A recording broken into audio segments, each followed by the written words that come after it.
Podcast Bancada Azulina.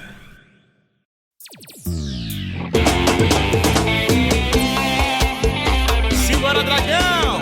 Simbora, torcida proletária! Alô, torcida Jovem Confiança! Salve, salve, torcida azulina! Meu nome é Mike Gabriel e sejam muito bem-vindos para mais um Bancada Azulina.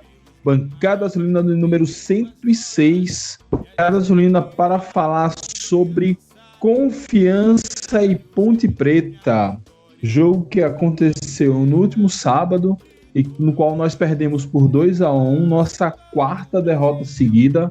Agora teremos alguns dias até o dia 28 de dezembro para encarar o Brasil lá em Pelotas. E para falar desse jogo aqui, hoje a bancada reduzida, hoje é jogo terça-feira de noite. Quase ninguém na bancada. Só estou eu aqui, meu camarada Jones Ribeiro. E aí, Jones, como é que você tá, meu camarada?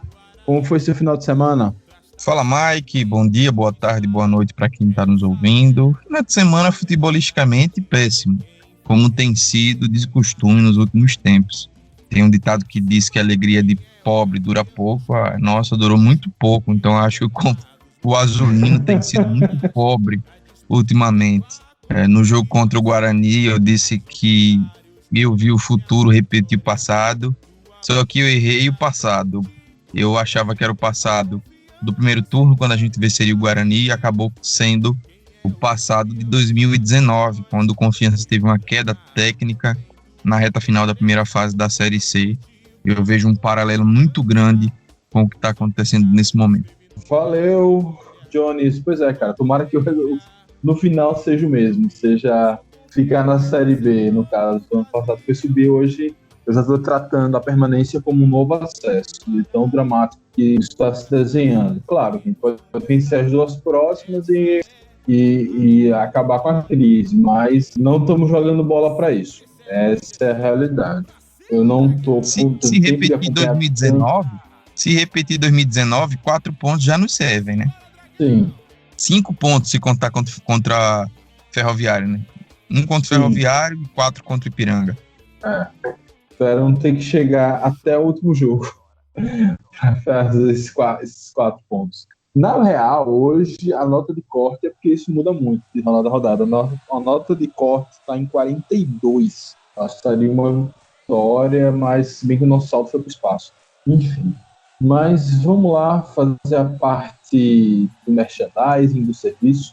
O podcast Bancada Azulina é apoiado pela Loja Nação Proletária. Na Loja Nação Proletária você encontra o presente de Natal perfeito para o seu amigo, para sua amiga azulino, para o seu pai, para sua mãe, para o seu filho, ou então para aquele seu amigo que é torcedor misto e que às vezes não precisa só de um empurrãozinho para se balançar e vir para o lado de cá, vir para o lado do sofrimento, mas vir também para o lado da emoção, vir para o lado de acompanhar o seu time de perto, de vivenciar um time de futebol, e logo estaremos todos vacinados, voltando ao Batistão, e aí isso é sofrido, mas vale muito mais a pena do que acompanhar só de longe. Amar de longe deve ser muito difícil. Então, a Loja Nação Proletária tem tudo para você dar aquele empurrãozinho, aquele seu amigo, sua amiga, misto, ou até aquele seu parente que não deveria estar vindo te visitar, mas assim mesmo ele veio de outro estado, dá uma camisa do Confiança, um produto para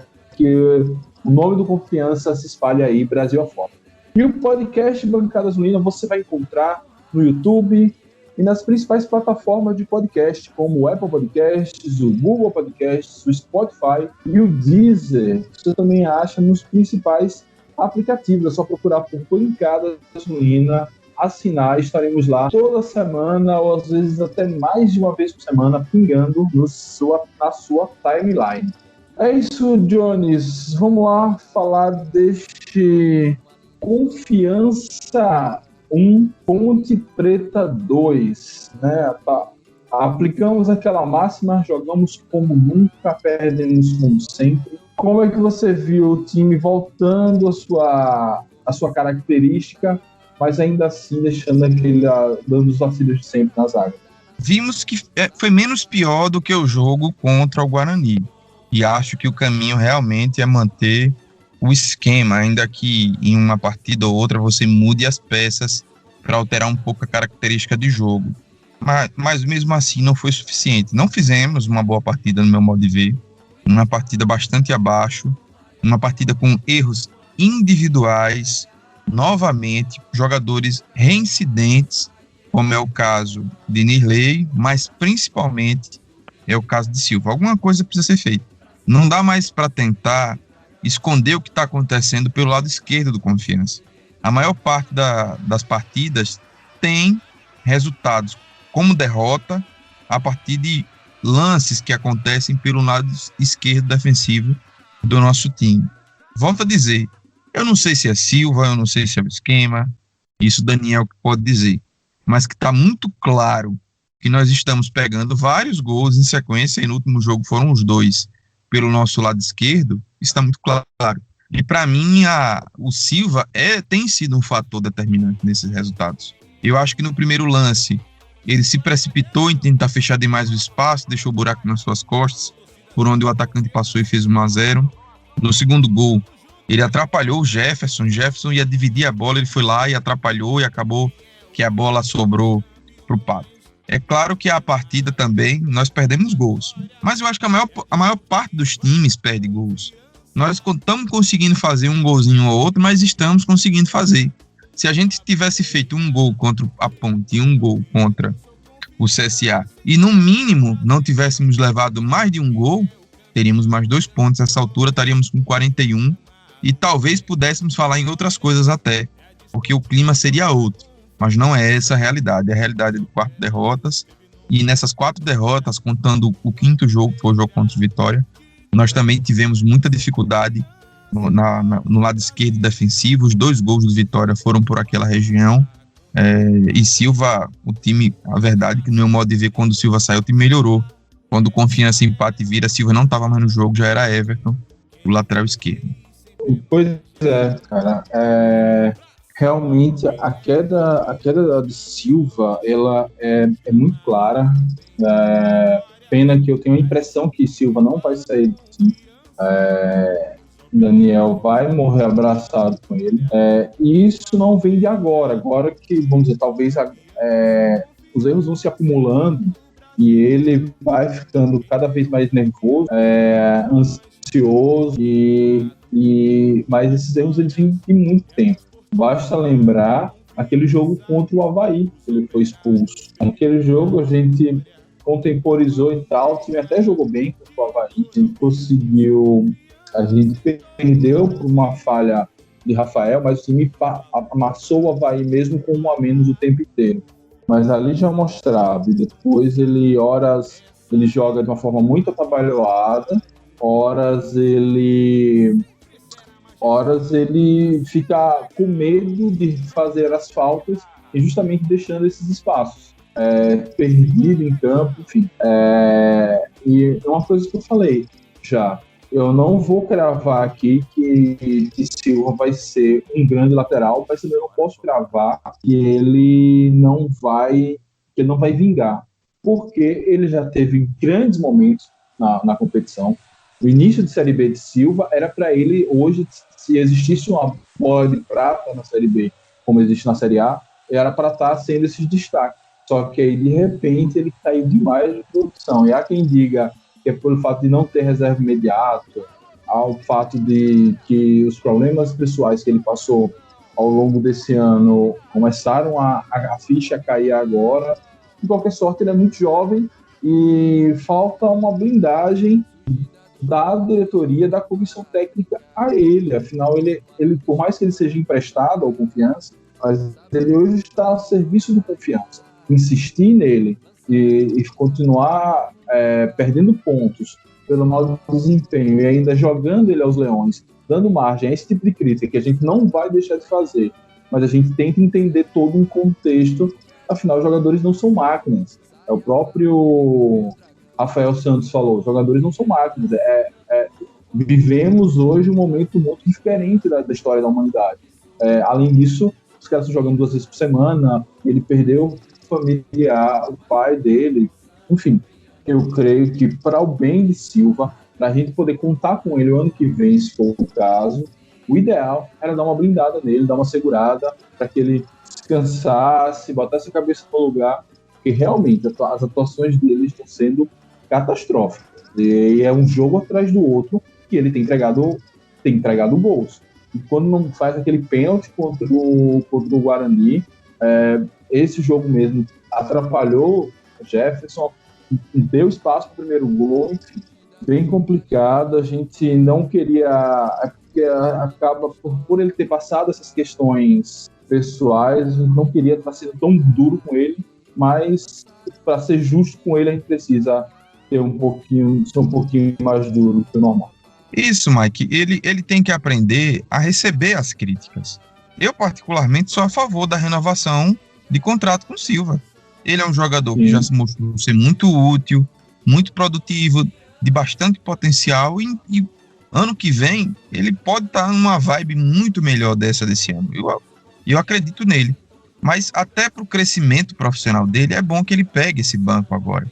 Porque às vezes entre um cara, o cara vai bem, resolve. Mas às vezes entre o cara não vai bem, ele consegue repensar aquilo que ele está errando, ele pode perceber como é que pode melhorar, a gente pode perceber o quanto somos dependentes, mas até isso acontecer, até ele ser sacado do time, a incógnita vai permanecer, a incógnita vai continuar.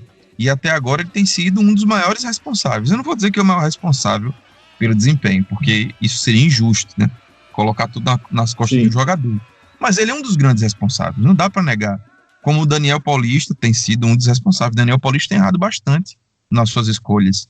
E o fato de não ter sacado o Silva já é um sintoma desses erros que ele tem cometido. Eu não tenho um lateral esquerdo. Paciência, improvisa. Em alguns momentos a gente tinha Enes e Kaique ao mesmo tempo, coloca um do lado, outro do outro. Ou coloca o Everton Santos, que jogou de lateral esquerdo e não comprometeu. Teve partida, inclusive, que ele jogou bem. Ele jogou muito bem contra o Cuiabá, ele jogou bem contra o Avaí, que ele começa no meio, quando o Silva vai expulso, ele vai para a lateral, teve até a chance de fazer um gol. Então, não é que não há nenhuma opção, é que a opção parece não é a desejada por Daniel. Mas nesses momentos de crise, é o que eu disse no último episódio, a gente precisa abrir mão um pouco das nossas convicções. Se eu estou errando, se o time está errando, as coisas não estão andando, eu tenho que dar ouvido a outras pessoas. Olha, o que outras pessoas estão dizendo? E aí eu reflito, passo o meu filtro, vejo se aquilo realmente tem algum pequeno, por menor que seja o fundamento, mas que tem algum fundamento para tentar aplicar na minha forma de jogar, para tentar aplicar na montagem do time que vai entrar em campo, pelo menos de início. Talvez até seja bom ele entrar no decorrer dos jogos, como tem acontecido com o Kaique, por exemplo, que parece que tem uma contusão eterna. E aí, Mike, eu quero propor um tema, estamos só nós dois, propor um tema a você. 4 jogadores do Confiança machucaram o joelho. Vinícius Simon, Danilo Pires, André Morites e Ítalo. Vários jogadores do Confiança tiveram condições musculares. Alguns jogadores do Confiança que se machucaram não têm tido uma recuperação satisfatória. Kaique é o caso mais claro disso. Ele volta, ele se machuca, volta, se machuca, volta, se machuca, volta o tempo todo e acaba não tendo sequência e colocando sempre o desempenho de Enes em suspensão, porque Enes sabe que vai sempre ser sacado. E eu acho, inclusive, que Enes não deveria ter sido sacado no jogo contra a Ponte Preta, que foi uma das melhores partidas de Enes no ano.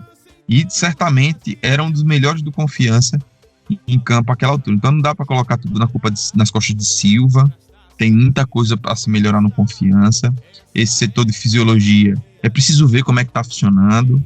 É preciso ver se realmente a coisa está andando, porque me parece que tem algum problema. Pelo menos as coisas não estão sendo aplicadas, não tá acontecendo como todo mundo esperava que fosse acontecer. Pois é, Jones. Vamos lá. Existem questões para ser pesadas nisso.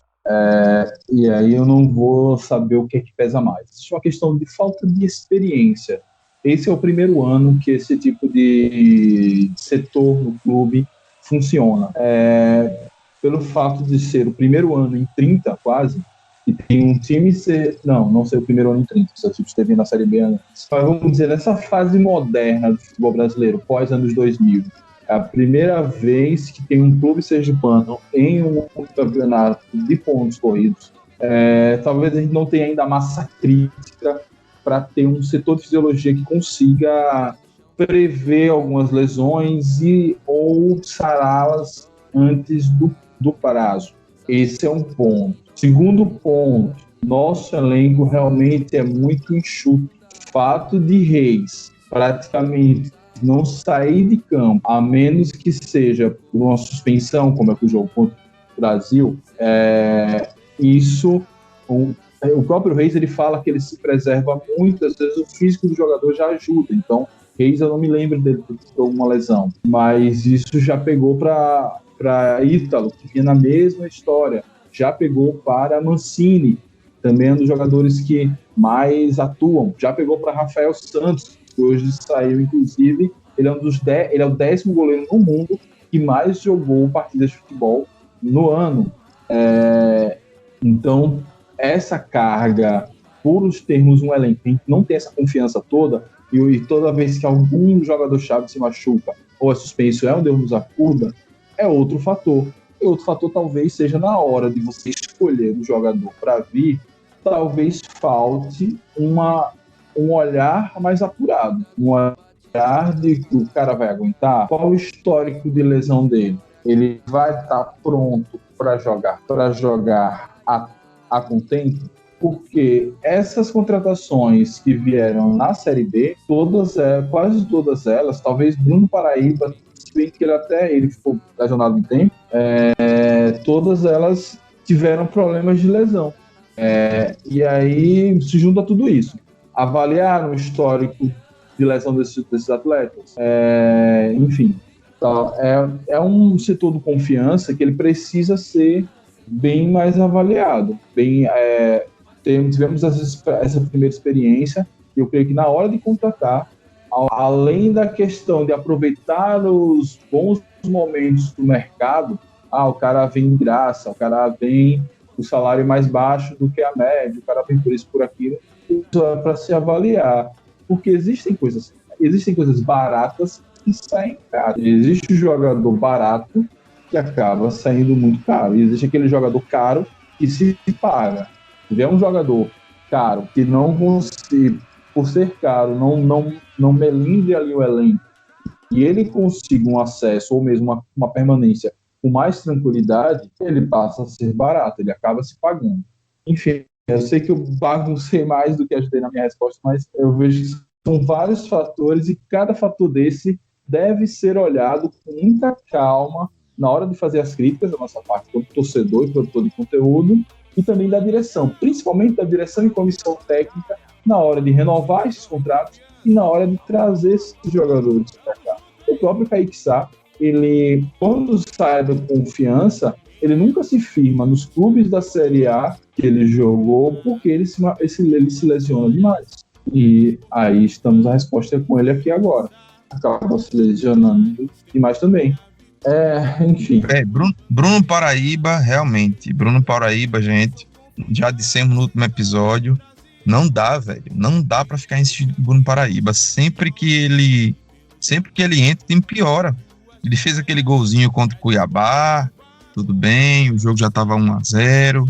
Reis fez aquela jogadaça na sopa, ele colocou pra dentro. Ótimo, valeu, foi importante aquele jogo. Mas tem várias partidas que ele entra, não é que ele não agrega, ele piora. Ele não consegue dominar uma bola. Eu disse que ele tinha vibrador na caneleira, parece que é isso. Perdeu um gol incrível ele perdeu um gol dentro da pequena área porque não estava atento. Jogador centroavante tem que empurrar, vai de canela, vai de joelho, mas empurra na direção do gol. E ele nem isso consegue fazer. Não dá para... Vai descartar Bruno Paraíba faltando 8 jogos? Não vai descartar Bruno, mas ele tem que sentir alguma coisa, ele tem que ficar de fora, ainda que seja de fora da relação, para ele perceber que o desempenho tá péssimo. O desempenho de Bruno Paraíba, Silva tá mal, Bruno Paraíba tá horrível, é abaixo da crítica. Eu não gosto de fazer esse comentário, mas é o que o torcedor azulino tá pensando, horrível, é abaixo da crítica, parece um jogador de pelada. É melhor colocar qualquer um naquela posição. Eu tô tão desesperado que eu já defendo colocar Moritz de centroavante. Moritz de falso jogador, não como falso 9, foi melhor do que Bruno Paraíba jogando, que é impressionante. Ele conseguiu ser pior do que aquele jogo de André Moritz lá no retorno dos campeonatos, lá na Copa do Nordeste, lá contra o Sport, contra o Santa Cruz. Não dá. Tem que, até para preservar o cara, é melhor não colocar ele em campo durante uns 2 jogos, pelo menos. Até porque o Moritz, bem ou mal, ele joga ali 5, 10 minutos, né? E Bruno Paraíba nem isso. Mas, assim, já que entramos nessa seara de falar dos jogadores que não estão rendendo, outro que ele não está rendendo e a gente tem falado bem pouco dele é Ari Moura. Ainda que eu acho que ele esteja sendo colocado em campo sempre na posição onde ele não tem rendido, mas também isso não pode servir de muleta e de escudo para sempre. Entendeu? É sempre a mesma história. Pega a bola, dá um drible, se emburaca ali pela linha de fundo, é encaixotado pela zaga e pega a bola. Não tenta alguma coisa diferente, não tenta centralizar mais essa bola, não tenta passar de primeira e tabelar, não tenta chutar de fora, que ele tem um bom chute fora da área. Então, parece que ele não é o caso nem de que vem piorando, ele já vem assim se arrastando há um bom tempo. Como o time vinha ganhando, vinha pontuando, isso meio que já a gente não passava em branco. Mas outro jogador que realmente ele precisa que ele retorne, porque é o mesmo caso de Silva, não é um jogador, é uma árvore que dá frutos, não é um jogador que a gente não conta com ele para nada. A gente precisa que ele volte a jogar bem. Ele só precisa jogar bem uma partida. A gente só precisa que ele defina uma partida. Pode ser até contra o Brasil de Pelotas, lei do ex, mas a gente precisa que ele volte. A gente sabe que ele tem potencial. E aí, realmente, nos últimos jogos, ele tem sido mais do mesmo. Se você não estiver ligado de que jogo você está vendo, você pode pensar que é replay do jogo anterior. E são sempre as mesmas jogadas. Isso, Dani, o Ari tá mal, realmente.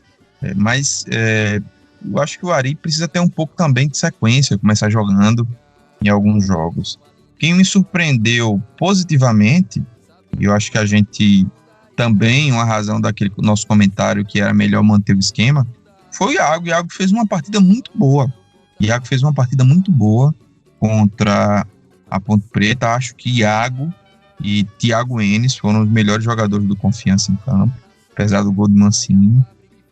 Lembrando que o Mancini joga pelo lado esquerdo, os 2 gols foram pelo lado esquerdo. Acho que Iago surpreendeu muito positivamente, com bastante vontade, usando a sua força, usando o seu arranque, que é a sua arma principal no campo. Então, é promissor. Iago não é um Ítalo. Iago não tem a capacidade de fazer os dribles que Ítalo dá. Iago não tem a capacidade de, no 1 contra 1, de destruir o esquema defensivo. Não tem, mas ele tem algo que Ítalo não tem, que é a força. E a gente, nesse momento, vai precisar utilizar. E tem algumas possibilidades, né? O Castilho é um bom passador. Orientar os zagueiros, essa bola invertida. O problema é que é Nirley, né? Nirley não joga contra o Brasil. Luan pode ser que consiga fazer, que Nirley tem um passo muito, muito deficiente. Que é essa bola invertida, né? Do lado direito para o lado esquerdo, para pegar nas costas do lateral, na brecha da marcação, que geralmente fica, né? Nesse movimento pendular que caracteriza muito os sistemas defensivos. Mas eu acho que o Ari Moura precisa mais de sequência, né, de jogo. Acho que ele vai jogar pelo que Daniel sempre faz, acho que ele joga lá no lugar de Reis, como ele jogou contra o Vitória da Bahia. E vamos ver o que é que vai dar. Beleza. Vamos agora falar um pouquinho da preparação, né? Acho que a gente tem uma semana cheia aí de trabalho. Volta a campo no dia 28 contra o Brasil. E deixa eu consultar aqui a programação do time. O time só vai ter folga, provavelmente vai ser igual o trabalhador mesmo. Tem folgas que provavelmente do meio-dia, a partir do meio-dia do dia 24, dia 26, no sábado, eles já estão de volta ao campo para treinar. Então, não era não era o retorno, vamos dizer, a folga, entre aspas, entre muitas aspas, a gente esperava, que a gente acaba ficando remoendo esses resultados, e o resultado é ruim, ele vai acumulando, mas pelo menos a gente tem essa esperança, né?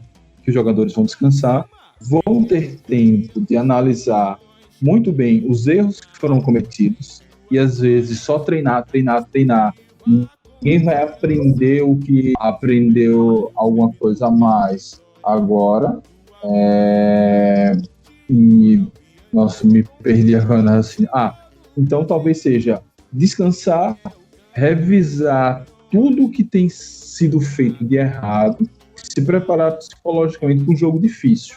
Estou vendo aqui a estatística de Brasil e Paraná. O Brasil ganhou hoje. É um bom resultado para a gente, porque segura o Paraná lá embaixo. O Paraná pressionou o tempo todo. O Brasil deu uma finalização no gol e essa bola entrou. Então, os caras têm aquele time gaúcho clássico, estilo Juventude. Então, botem aquele jogo do Juventude na cabeça. É um time que ele vai saber dar a bola por confiança e, na oportunidade que tiver, vão lá e matam o jogo. Salve, DG! Você que faltava, cara. Você que, desde que você parou de gravar, a zica acabou. Você voltou para Aracaju, trouxe a sorte na bagagem. Rapaz, eu tô começando a me sentir culpado mesmo por isso, né? Porque quando a gente vê a coisa desandar do jeito que desandou, a gente tenta achar explicação, tenta achar motivo, começa a surgir teoria da conspiração e cada vez mais elas começam a fazer sentido.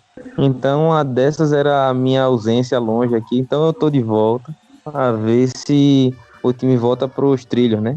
Vamos lá, vamos ver agora o que é que esse resto de competição nos reserva, até quando vai o sofrimento, porque a gente vai fazer esses 6 pontos logo, pelo amor de Deus. Se precisar, viu, me dê a 9 lá que eu vou fazer uns golzinhos.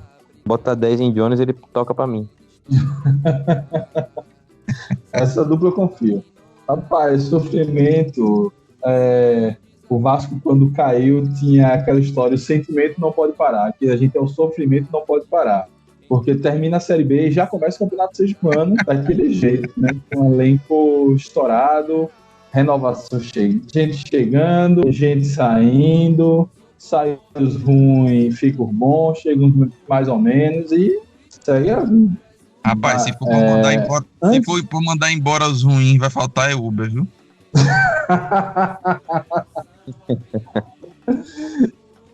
Tem que contratar um ônibus. Mas vamos lá, só me situe aí. Eu tô chegando agora no programa. Até que parte... Qual foi a pauta até agora? Me localize. Então, nós falamos do jogo da Ponte, falamos das questões das lesões e dos afastamentos, e aí analisando a questão do departamento de fisiologia e tal. E agora a gente está tentando falar alguma coisa sobre esse jogo contra o Brasil. É isso. Trazendo que o Brasil é um time difícil, aquele time clássico gaúcho, sabe se defender bem, quando aparece uma chance de mata o jogo, como foi hoje contra o Paraná, onde ele deu um chute no gol, marcou um gol. Saquei, entendi. Não, beleza. Eu só quero, agora continuando mais ou menos nesse tema, eu não pude participar dos últimos, né? Mas a minha opinião em relação à crise que a gente passa dentro de campo e ali no vestiário, certamente não está um clima tão agradável, é que isso é um reflexo do conjunto, né? Dessa questão da pandemia, da questão do nosso acesso e da baixa preparação da diretoria para fazer uma Série B com um elenco que conseguisse suprir as carências, né? Então a gente está sofrendo muito em cima das nossas carências, né?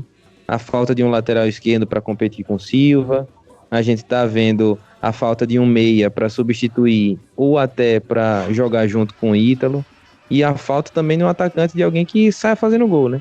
Então é tudo uma soma de fatores, mas que a raiz é a mesma, né? É um planejamento que foi feito de maneira equivocada para a disputa da Série B, que deu certo até um certo ponto, e que, apesar da nossa das nossas limitações, tanto com folha como com elenco, a gente vinha conseguindo cumprir bem. Eu me recordo de Jones falar dos efeitos do jogo contra o CSA, né?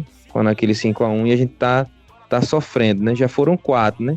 Então tomara que essa diferença de 4 gols sejam as 4 derrotas que a gente teve, e nesse 5º jogo a gente já venha a, pelo menos, deixar de perder, né? Eu acho que um passo de cada vez. Se a gente conseguir agora contra o Brasil deixar de perder, já vai ser uma evolução muito grande. Bom, exatamente. A gente precisa deixar de perder, como você me falou. Acontece que aí é um assunto que eu vejo nos grupos, aquela coisa do cobertor do cobertor curto, né?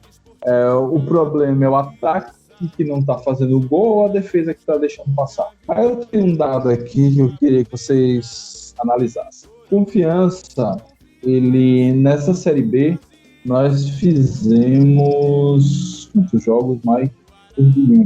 Nós fizemos 30 jogos. 10 desses jogos, o Confiança tomou 2 ou mais gols. Acontece que, durante o mês de novembro, nós não teve nenhum jogo nessa condição de a gente tomar 2 ou mais gols. Já em dezembro, já são 3 jogos nessa condição. Ainda tem um jogo para cumprir em dezembro. Então, particularmente, eu acredito que o ataque ele nunca me encheu os olhos. Tanto que a gente sempre criticou Bruno Paraíba, a gente sempre criticou o Gol. Só que a defesa inspirava alguma confiança. Agora a coisa degringolou. A defesa tem cedido muitos gols e aí não tem jeito. Nesse recorte que eu tô falando, desses 10 jogos que a gente tomou 2 ou mais gols, nós só fizemos 5 pontos em 30 disputados. O que é que você acha, Jones? O ataque que parou de funcionar, a defesa, os dois, e mais quem é que está sendo fiel da balança nesse momento ruim? A defesa. O momento ruim no início do campeonato foi a defesa. Eu lembro que a gente conversava no bancada, eu fiz a projeção que se a gente não mudasse aquela rotina até a 9ª rodada, nós levaríamos mais de 54 gols na Série B. Um número desastroso. Acho que não vamos chegar nesse patamar, até pelo que foi acumulado até aqui. Quando o Daniel chegou, o mérito de Daniel foi cessar aquele monte de gols que nós estávamos levando. Então, quando nós conseguimos corrigir o problema dos gols, um jogo saía um gol, a gente vencia de 1-0, outro jogo não saía, era empate, fazia tomava e somava um pontinho, e foi assim que a gente foi crescendo. A partir do jogo contra o Vitória e não contra o Cruzeiro, isso daí mudou muito, né? 2 gols muito fáceis nós tomamos contra o Vitória, depois tomamos 5 gols facílimos contra o CSA, depois um gol contra a Juventude, contra a Guarani, depois 2 gols de novo contra a Ponte Preta em casa. Então há um declínio muito grande da defesa do Confiança. Declínio muito grande, não dá para esconder. O ataque está fazendo pouco gol? Tá, mas como eu disse, se o ataque só tivesse feito gols em 2 jogos, os 2 jogos que nós fizemos contra o CSA e contra a Ponte, e tivesse tomado só um, nós teríamos 2 empates, estaríamos com 41 pontos. Estaríamos colados na Ponte, à frente da Ponte até, e estaríamos colados ali à frente do Brasil Pelotas, à frente do Cruzeiro, muito, muito mais tranquilo essa altura do campeonato. Não estaríamos nessa crise. Então, tem que estancar a sangria, né? Pegando a expressão aí do Jucá, emprestada da política aqui para se bem que não é um bom exemplo, né? Mas tem que estancar, tá demais, tá tomando muito gol. E o diagnóstico de que o problema é do lado esquerdo defensivo tá muito claro em alguns jogos. Acho que o Daniel também sabe, ele não conseguiu corrigir. Eu quero crer que foi isso, porque não dá para imaginar que esse problema não foi percebido pelo Confiança, porque eu tenho certeza que foi percebido pelos adversários, porque todo mundo só joga por ali. O segundo gol da Ponte é uma jogada que vai o lançamento nas costas de Silva, ele chega atrasado, tenta evitar o cruzamento, o cara lança do outro lado, Nirley perde na cabeça, depois Silva atrapalha Jefferson e sai o gol. Então assim, tá muito claro que precisa ser feita alguma coisa naquele lado esquerdo. Se nós não corrigirmos esse problema, vamos continuar perdendo, isso eu não tenho dúvida. Esse filme eu já vi no futebol, Tá aí o Filipão, que ficou insistindo em Patrick Bray, quando tirou o Patrick Bray, o time cresceu. E todo mundo dizia para tirar o Patrick Bray. Então, teimosia às vezes demais, só leva pro buraco. E eu não quero que ele leve o Confiança pro buraco junto com ele, não. Eu queria contribuir com essa opinião de Jones, trazendo a pergunta de Mike de volta, porque a tônica do cobertor curto é exatamente isso.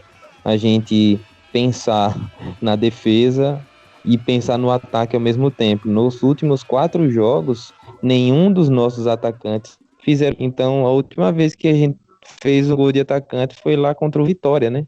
Então, nesses 4 jogos, nessas 4 derrotas, se for considerar que a defesa não conseguiu fazer seu papel de segurar os ataques adversários, os nossos ataques também não conseguiram fazer o seu papel de fazer um gol, né? Então, realmente é um dilema muito mais difícil de resolver, mas é conhecido que o futebol se monta de trás para frente, né?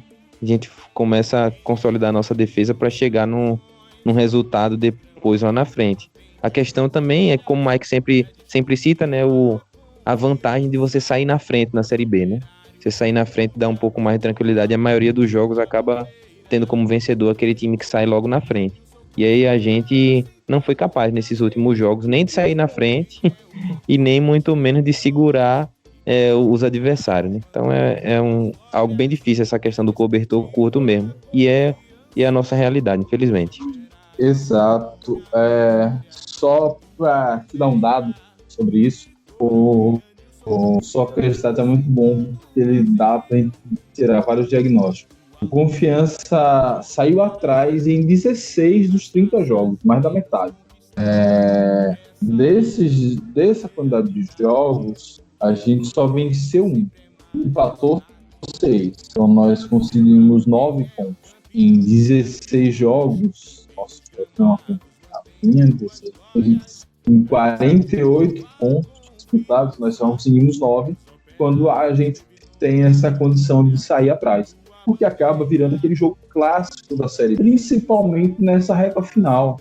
No início, os jogos da Série B estavam sendo mais abertos, só que agora todo mundo já se conhece, todo mundo já tem um material vasto para entender as características jogador a jogador do adversário. Então, quem marca o primeiro gol se fecha, se tranca e só vai sair na boa. E o Confiança, mesmo nas boas fases, ele não sabia jogar contra times que davam a bola para ele. Então, e aí o que aconteceu contra o Guarani, o que aconteceu contra o Juventude, o que aconteceu contra a Ponte Preta, os 3 últimos jogos. O Confiança tomou um gol, o adversário se fechou, deu a bola para o Confiança, e o Confiança não soube fazer nada além, nada mais disso. Não soube, enfim, contra a Ponte até empatou, mas os outros jogos não empatou e sequer chegou perto de empatar. Então é aquele jogo assim, fuzilamos o goleiro foi o destaque em campo. Não, e simplesmente não conseguiu fechar a retranca, justamente porque falta um jogador como o Ítalo, está faltando, né? Agora ele está fora, e consegue abrir os curtos espaços, falta o chute de fora, falta um atacante ali, matador, que vai trombar, que saiba se antecipar a defesa, e aí complica tudo. Por isso que, como você falou, o time se monta de trás para frente. Não tomar gols é o caminho mais importante para pontuar. A Série B é um campeonato onde você precisa fundamentalmente pontuar. É isso. Por exemplo, eu tenho um exemplo aqui, o Brasil de Pelotas, que está à nossa frente na classificação, bem um ponto apenas, mas ele tem menos vitórias que a gente. A gente tem, só que hoje nós temos mais derrotas do que vitórias. A gente empata, assim, não está empatado tanto. E às vezes o empate é aquele joguinho à la Matheus Costa, o empate está ótimo. Às vezes é isso. É você conseguir não se abrir tanto, ou ainda não ter a força para empatar quando você sai atrás. Mas vamos lá. A gente tá na 30ª rodada, né? Não é isso? 31ª? Estamos indo para a 31ª. Pronto. Se fosse com o Matheus Costa, a gente estaria com 31 pontos, né? Então, pelo menos ainda teve aqueles 3 pontos de Zé Carlos, né? Então pode botar aí 34, né? Sim. Pois é. Agora, só para gente fechar, Jones, esquecendo toda a crise, tentando tirar todo esse entulho da mesa, como fazer para encarar um time como o Brasil lá em Pelotas? Historicamente, é um time acostumado a jogar a Série B, historicamente tem um bom mano de campo, ainda que esse ano, vendo aí que os dados dele não tá essa Coca-Cola toda, mas enfim, num momento como esse, como entrar? A gente já sabe que não dá para mexer muito no esquema, mas quais as mexidas ali seriam necessárias para a gente ser competitivo? Se for mudar alguma coisa, é no meio de campo. E aí o Confiança joga com 2 linhas de 4, né? Esses jogadores que atuam abertos, então eles são jogadores que compõem o meio de campo. Então você fica um 4-1, e o Emadson, pode ser Amaral, que Amaral voltou, ou é Serginho, que Serginho vai voltar para a próxima partida, depois de suspensão. Se eu tivesse que fazer uma alteração para ir mais defensivo, eu colocaria um volante no lugar de Reis. E colocaria Vila para jogar aberto pelo lado direito, como ele jogou contra o Cuiabá, lá em Cuiabá. Ele fez uma partida muito segura, aberto pela direita, claro que não foi muito útil o ataque, mas não deixou que as investidas de Romário, que é um ótimo lateral esquerdo, tivessem sucesso. Então acho que a gente pode utilizar isso e ganhar mais jogadores com capacidade de disputar no meio e tentar dar um pouco mais de liberdade a Castilho e talvez até ao Iago. Então acho que se for para fazer uma alteração defensiva, eu faria essa. Eu colocaria Vila no lugar de Reis e colocaria Serginho para jogar junto com o Mads, aí atuando realmente em linha, principalmente no momento defensivo, acabando com o jogador entre as linhas, né, para compactá-las melhor, e ao compactá-las, você retira o espaço do adversário. E, lógico, colocaria alguém ali no lugar de Silva. Acho que se eu tivesse que fazer alguma alteração, seriam essas alterações. Mas eu acho que a Daniel vai partir mais da mudança simples mesmo, na perspectiva de usar, de mudar um pouco o jeito de jogadores jogar, mas as minhas peças. Então acho que ele vai realmente de Ari, no lugar de Reis, e eu não sei se ele vai permanecer com um Matos ou se vai colocar Serginho. Essa é uma dúvida que eu tenho. Eu não tenho dúvida que ele vai deixar Silva, infelizmente. Eu acho que ele, se tiver que morrer abraçado com Silva, ele vai morrer abraçado. Eu também tenho essa impressão. Assim, um dado animador para a gente fechar, e antes de passar a bola, caso o DG tenha alguma coisa mais a acrescentar, é que o Brasil empata muito em casa. Ele tem 8 empates, 5 vitórias e apenas uma derrota. Agora, uma coisa que me chama a atenção é que as suas últimas vitórias foi para Cuiabá, CRB e Guarani. Times que não brigam pelo rebaixamento. Inclusive, Cuiabá, CRB, quando ele ganhou do CRB lá em novembro, ainda se flertava com alguma coisa mais de acesso, e o Guarani é a mesma coisa. Então, isso demonstra, sem olhar os dados, os mapas de calor, essas coisas, que parece que o time que se retrai mais, ele não consegue furar essa defesa. Talvez o Confiança tenha que manter o seu esquema, mas um pouquinho mais conservador do que o normal. Então, acho que para mim é jogo para Matos ali na volância. E se ele for mesmo se abraçar com o Silva, tentar pedir que Silva, seja o mesmo papel que Enes às vezes faz, quase um novo zagueiro, quarto, quinto zagueiro. Não suba tanto para tentar pelo menos ali arrumar um 0-0, arrumar um Bumba Meu Boi.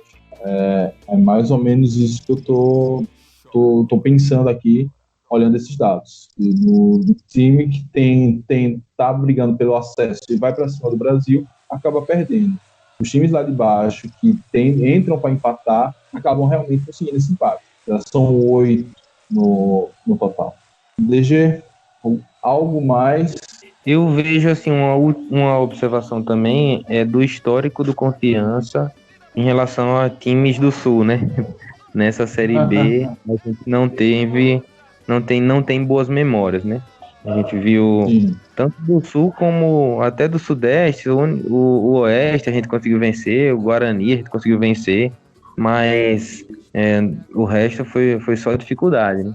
Eu imagino assim, eu realmente não sei qual é o esquema que o Brasil joga, mas independente de qual for esse esquema, acho que a gente deveria buscar espelhar para trazer o jogo para mais confrontos individuais, né? Tentar embolar mais aquele meio de campo, não fazer o Brasil jogar, sabe? Acho que seria uma alternativa interessante, deixar um jogo um pouco mais brigado, mais feio nesse momento, porque na minha concepção, o pensamento hoje é não perder, é buscar o empate, quem sabe, coisa do futebol permite chegar lá e a gente ter uma oportunidade de fazer um gol e aí embolar o jogo de novo. Mas depois que a gente conseguir terminar uma partida sem esse sentimento de frustração, a gente vai pensar um pouco melhor, né, em como conseguir vencer. E eu acredito que a melhor forma seria essa, espelhando esquema tático, trazendo o jogo para mais confrontos individuais, tornando o jogo um pouco mais brigado do que jogado. DG. Pois é. E olhando aqui o mapa de calor desse último jogo agora do Brasil, é um time que até ele se monta num 4-2-3-1, mas na prática é um 4-4-2, sendo que os 4 do meio ficam muito recuados mesmo. O meio é muito tumultuado. Você olha aqui o mapa de calor do atacante, o cara quase não precisa na área, mas tá todo concentrado pelo meio. Então é um time que é muito fechado e joga por uma bola. Não tem vergonha de se defender. Esse jogo bem que podia ser lá no Ariston, viu? Acho que facilitaria. Sim, realmente. Então, meus caros, vamos encerrando por aqui. Voltaremos depois do Natal. Vamos lá, Johnny, sua despedida, meu camarada, suas palavras aí pra gente tentar passar pelo menos o Natal um pouco de esperança e paz. Andar com fé eu vou, que a fé não costuma falhar. Agora só apelando pra fé, viu, meu amigo Mike? A racionalidade já foi esgotada, né? O otimismo foi pras cucuias. Agora só realmente a fé. Mas não, acho que esperar que o time mantenha o foco nas divididas, esperar que o time mantenha o foco na execução do sistema tático proposto por Daniel Paulista, que acredito que dá para ganhar, inclusive, do Brasil de Pelotas. Não é um bicho de 7 cabeças, não é uma montanha que não dê para escalar. A Confiança já jogou com times mais fortes, é um bom time do Brasil de Pelotas, que nos surpreendeu aqui, fez 1-0, empatamos no final. Mas quem sabe agora a gente não tira essa zica. Vencemos praticamente todos os times do Nordeste menos Ceará, menos CSA. Quando a gente, no melhor momento do campeonato, quando a gente achava que ia ganhar do CSA, perdemos a primeira vez para Nordestino. Quem sabe agora a gente não vence o primeiro time do Sul. Pois é, precisamos ir se nós formos até o Sul para conseguir essa vaga na Série B, que de lá também venha a permanência. Fernando DG, seja bem-vindo de volta, meu camarada. Agora a sorte voltou. E se não voltar agora, você termina de editar o Bancada 100, talvez seja esse Bancada que ficou no limbo, esteja travando tudo. Mas, de qualquer sorte, suas despedidas, palavras pra gente passar um Natal aí com alguma esperança. Esse Bancada 100 tem um sério risco, viu mesmo, Mike, disso aí, de ser a causa da zica. Mas a minha esperança é que o Confiança vai lá pro Sul, né? Lá no Sul tem o Natal Luz, em Gramado, né? E em Gramado, os gaúchos é onde a gente vai jogar. Quem sabe é lá onde a gente vai encontrar a luz que a gente precisa para encontrar um bom futebol, né? Então, vamos ver o que é que vai acontecer. Um Feliz Natal para a Nação Azulina. Todo mundo possa concentrar num só desejo, né? Mas no momento de estar junto com a família, Agradecer por esse ano maluco, né? Quem perdeu parentes sabe como é difícil. Quem tá com seus é a hora de olhar e valorizar, né? A gente não vai poder passar junto. E o Confiança, com certeza, já vem num momento difícil. E é sempre assim, a gente passa por um momento difícil, depois vem um momento bom de novo, e depois vem outro momento difícil. Se você não quiser ser desse jeito, pode mudar de time, porque Confiança, meu amigo, Confiança é sofrimento. Mas não é muito nessa ordem não, deixa. Geralmente é assim, rapaz, vem um momento ruim, aí depois vem um momento ainda pior, aí depois vem quase o inferno, aí depois você vai quase pro céu. Não, eu acho que vários traumas foram superados, né? Vários traumas foram superados, nossa história a gente tá reescrevendo, né? E escrevendo novas páginas de maneiras diferentes. Então, que a gente possa agora, né, nesse ano de 2021, essa virada esquisita também seja um momento de virada, né? Na nossa fase, já com esse Natal. Um abraço para todo mundo aí. E eu vou soltar o João Grilo da Sorte também antes do próximo jogo, que eu tava aguardando ele para um momento difícil. Tá bom. Valeu, gente. Da minha parte, eu gostaria de agradecer a Jones DG ter feito aqui esse programa Divan, onde a gente está fazendo realmente o segundo programa que a gente está praticamente fazendo um balanço da temporada. Quando chegar a hora do balanço, é só fazer uma edição dos últimos 2 programas. Desejar a todos e a todos um Feliz Natal, né? Se cuidem, gente, pelo amor de Deus. A pandemia tá pegando, segue matando muita gente, então precisamos que vocês se preservem, acreditem na ciência. Não acho que só hoje, é só uma visita que aconteceu hoje com a atriz Nissete Bruno. Segundo relatos, ela recebeu uma visita em casa, uma pessoa sintomática. Ela ficou doente, ela veio a falecer. Então, preservem, principalmente seus idosos, que a gente tá na reta final de chegar lá. Então, e é isso. Muito obrigado a todos e a todas que chegaram até aqui. Saudações proletárias e fui!